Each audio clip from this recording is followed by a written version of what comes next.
Hello guys, welcome back to my channel. So finally आम्ही घरी पोहोचलोय. सगळे आवाज वगैरे खूप जास्त बसलाय आणि आजच्या व्लॉगमध्ये काही मी दाखवणार नाही किंवा काही सांगणार नाही. फक्त आज माझं मन मोकळं करणार आहे. आम्ही गेले कितीतरी दिवस प्रॅक्टिस करत होतो. म्हणजे बाकीची टीम जी आहे ती तर असे 15-20 दिवस झालं 15 दिवस तर नक्कीच झाले असेल प्रॅक्टिस करतोय. पण त्याच्या आधीपासून आमची जी टीम आहे म्हणजे मी, विकी दादा, आशिष दादा, संजय, पंकज, ऋषी, निखिल, ऐश्वर्या आणि अमेझिंग अभि म्हणते त्याला, पण अभि, आम्ही सगळे मिळून खूप आधीपासूनच प्रॅक्टिस चालू केली होती. आणि आम्ही आधी सगळं कोरिओग्राफ केलं, ठरवलं की कसं करायचंय, काय करायचंय, आणि मग बाकीच्यांना बोलवलं कारण की केऑस नको व्हायला म्हणून.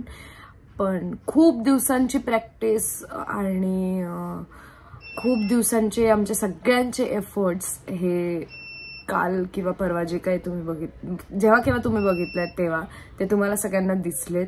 परत बॅकएंडचे लोक म्हणजे आमचं प्रोडक्शन, ते पण खूप जास्त इम्पॉर्टंट होतं. त्यांच्यामुळे प्रॉप्स जे येतात जातात किंवा बनलेत ते सगळं त्यांच्यामुळे. रात्री आम्ही दिवसा काम करत असेल तर ते रात्री काम करायचे. 2 वाजता 3 वाजता टेम्पो येते, कधी पण येतोय.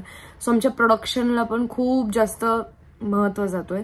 बाकीच्या डान्सर्सनी त्यांचे बाकीचे शो मॅनेज करून आम्हाला रिहर्सलला टाइम दिला, हे पण खूप महत्वाचं आहे.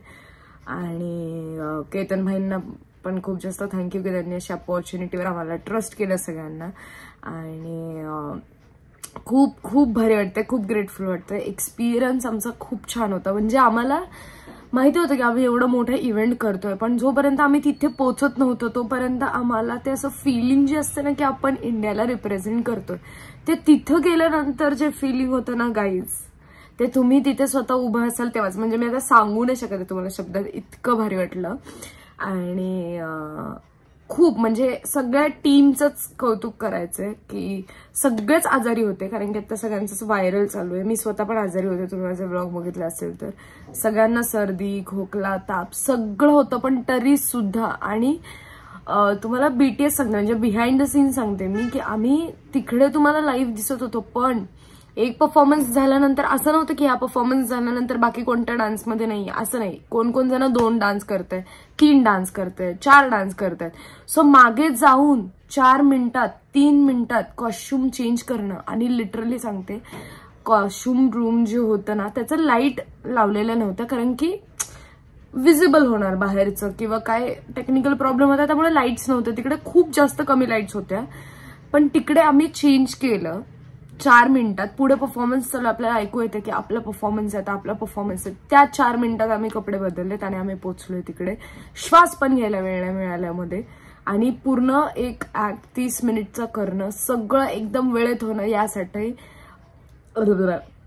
यासाठी देवाचाच आशीर्वाद लागतो, जो आमच्यासोबत कायम होता. आणि बापरे, मला रडायला येतंय. खूप भारी वाटते, खूप आनंद अश्रू येते अर्थात. खूप जास्त मज्जा आली.